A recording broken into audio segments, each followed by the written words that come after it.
नमस्कार दोस्तों। वट सावित्री का व्रत ज्येष्ठ मास की अमावस्या तिथि को रखा जाता है। इस साल वट सावित्री व्रत 19 मई को रख पड़ रहा है। वट सावित्री के दिन सुहागन महिलाएं अपने पति की दीर्घ आयु के लिए भगवान विष्णु, महालक्ष्मी और वट यानी बरगद के वृक्ष की विधि विधान से पूजन करते हैं। इसके साथ ही बरगद की पेड़ की चारों तरफ 108, 11 या 21 परिक्रमा करते हैं।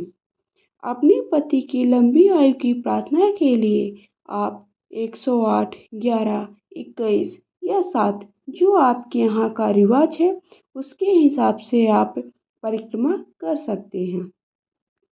माना जाता है कि जिस तरह सावित्री ने अपने पति सत्यवान के प्राण को यमराज के हाथों से छीन लाई थी, उसी तरह इस व्रत को करने से पति के ऊपर आने वाली हर एक परेशानियां दूर हो जाती हैं।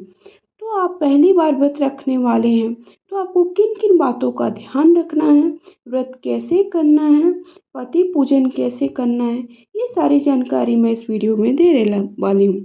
अगर आप सबको वीडियो पसंद आता तो एक लाइक शेयर करिएगा, पहली बार चैनल पे आए कर दीजिएगा सब्सक्राइब। तो आप पति के लिए कोई भी उपहार ले सकते हैं और आप जब वट का पूजन कर लेंगे उसके बाद आकर के आपको सबसे पहले पति का पूजन करना है, उसके बाद ही आपको कुछ भी खाना पीना है। तो आप अपने पति को कोई भी आसन दे सकते हैं, पाटे का या फिर जहाँ पर भी बिठाना चाहते हैं उसका आसन दे दीजिए। फिर अगर आपके पास कुछ भी उपहार आप लेकर आए हैं, टी शर्ट है, शर्ट है या कुछ भी, तो वो दे दीजिए। अगर आप उपहार नहीं ला पाए तो एक छोटा सा रुमाल लाइए, वो उनके सर पर डाल दीजिए। फिर सबसे पहले हमने बांस का पंखा लाया था ना, खरीदते हैं, वो बांस के पंखे से उनको हवा करते हैं, क्योंकि ये रिवाज है, आपको पंखा जरूर रखना है। वही पंखे से सावित्री ने सत्यवान को हवा किया था। फिर उनके पैरों को अच्छे से धुल देना है, एक थाली पर रख करके उनके पैरों को अच्छे से, उनके चरणों को धुल दीजिए और उनके पैर छूकर आशीर्वाद लीजिए। फिर उसके बाद उन्हें टीका करना है और उनको फूलों, जो भी आपके, अगर आपने फूलों की माला लाई तो फूलों की उनको माला चढ़ा दीजिए। फिर उसके बाद फूलों का उनको छिड़काव कर दीजिए। फिर उनकी अच्छे से आरती करनी है।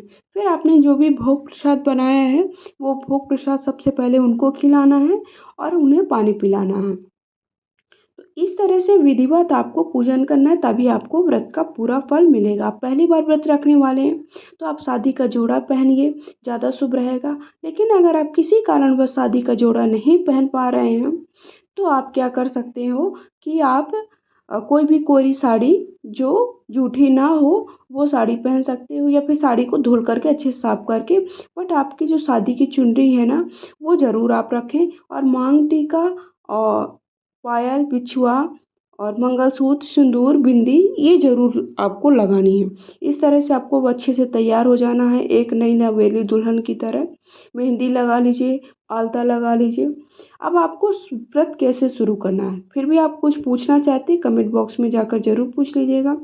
जिन महिलाओं को इस साल विवाह हुआ है और वह व्रत रखना चाहती हैं तो इस साल प्रारंभ कर सकती हैं। वो जो महिलाएं पहली बार व्रत रख रही हों या कोई व्रत की पहली बार शुरुआत होती है तो उनको यह व्रत अपने मायके से ही शुरू करना चाहिए, ससुराल से व्रत को शुरू नहीं करना चाहिए। आपको अब पूजा की जो सामग्री है वो कहाँ से आनी चाहिए, तो पहली बार व्रत रख रही महिलाएं तो व्रत को जो यूज होने वाली सामग्री है वो मायके से ही होनी चाहिए। कपड़े से लेकर सुहाग का सारा सामान मायके से ही आना चाहिए। यह सामान मायके की तरफ से भाई, माँ या पिता कोई भी ला सकता है, उसका ही हमको विधिवत पूजन करना है। अब हमें पूजन करते समय भी एक बात का ध्यान रखना है कि इसके अलावा पूजा करते वक्त दीपक जलाएं, तो जो दीपक जलाते हैं वो हमको कहाँ रखना है, तो उसे कहीं भी रखने की बजाय सही जगह पर रखना चाहिए। अगर दीपक तेल का है तो उसे बाईं तरफ, और अगर घी का है तो उसे दाईं तरफ रखते हैं। बाकी पूजन की जो सामग्री है उसे बाईं तरफ ही रखें। पूजा स्थल पर जितने लोग मौजूद हैं वह सामने भगवान की तरफ मुख करके बैठे, भूल कर भी कोई भी उन्हें पीठ दिखाकर ना बैठे। फिर दूसरी बात, आप मासिक धर्म में हैं तो कैसे पूजन करें। वहीं अगर आप पहले ही वट सावित्री का व्रत रख रहे हो और मासिक धर्म में हो तो उस दिन आप बाल धोकर नहा लें।